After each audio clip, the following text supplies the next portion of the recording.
রাজশাহীর গোদাগাড়ী উপজেলার মাটিকাটা উচ্চ বিদ্যালয়ের প্রধান শিক্ষক ইসমত আরার বিরুদ্ধে নিয়োগ বাণিজ্য, অর্থ আত্মসাৎ, অনিয়ম ও দুর্নীতির অভিযোগ তুলে তার অপসারণ ও বিচারের দাবিতে মানববন্ধন ও স্মারকলিপি প্রদান করেছে এলাকাবাসী।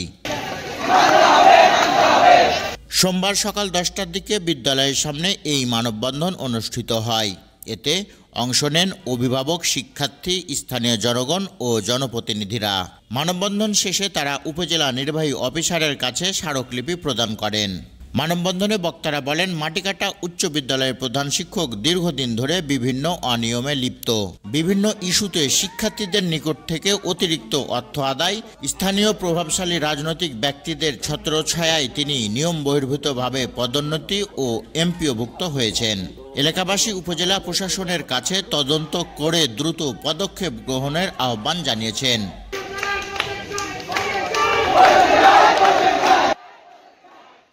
আব্দুল বাতেন, পদ্মা টাইমস।